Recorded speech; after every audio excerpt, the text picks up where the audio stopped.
የጤና ዋስትና ሽፋንን ጨምሮ የሕክምና ክፍያዎችን በዲጂታል መንገድ መክፈል የሚያስችል ጊዜና ወጪ ቆጣቢ አሰራር መዘርጋቱን የጤና ሚኒስቴር አስታውቋል።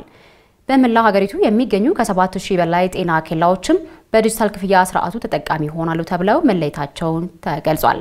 ቤተልሔም ሰለሞን ተጨማሪ ዘገባ አላት።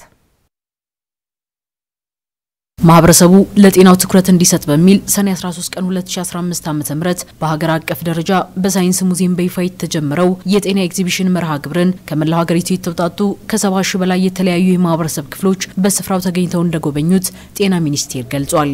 ከዚህ ጎን ለጎን ሚኒስቴር መስሪያ ቤቱ የሕክምና አገልግሎት ፈልገው ወደ ጤና ተቋማት የሚሄዱ የማህበረሰብ ክፍሎች ሊደርስባቸው የሚችለውን እንግልትና ወጪ መቀነስ የሚያስችል አዲስ ዲጂታል የክፍያ ስርዓትን ዘርግቶ ወደ ስራ መግባቱንም አስታውቋል። የጤና ሚኒስትሯ ዶክተር ሊያ ታደሰ ዲጂታል የክፍያ ስርዓት በጤናው ዘርፍ መገንባቱ ከፍተኛ ሚናን ይጫወታል ብለዋል።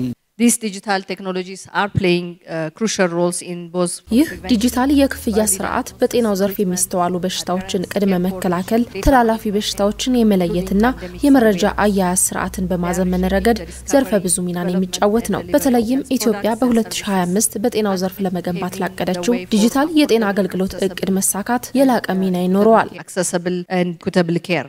ዲጂታል የክፍያ ስርዓቱን እንደ ሀገር ተደራሽ ለማድረግ የቅድመ ዝግጅት ስራዎች መጠናቀቃቸውን የገለጹት በጤና ሚኒስቴር የዲጂታል ጤና ክፍል ኃላፊ ገመችስ መልካሙ ለዚህ የሚረዳ ዘንድ የጤና ኬላዎችን የመለየት ስራ መሰራቱን ገልጸዋል።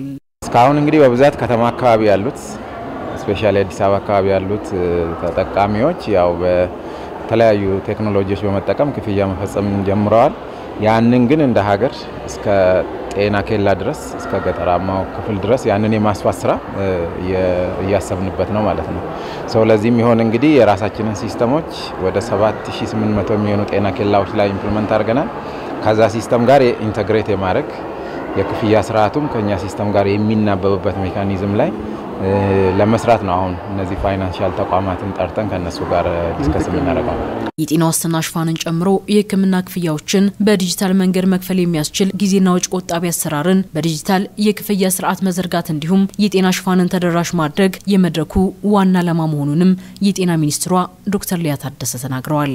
Discussion today aims to provide also በዛሬው ዕለት እየተካሄደ የሚገኘው ውይይትም ዋና ዓላማው በዲጂታል የክፍያ ስርዓት የጤና ባለሙያዎች ደሞዝ፣ የጤና ዋስትና ክፍያን በቀላሉ መፈጸም ማስቻል እንዲሁም በጤናው ዘርፍ የሚያጋጥሙ ችግሮችን በመለየት እንደ ሀገር መፍትሄን ማመላከት ነው። In implementing responsible digital payments and explore available solutions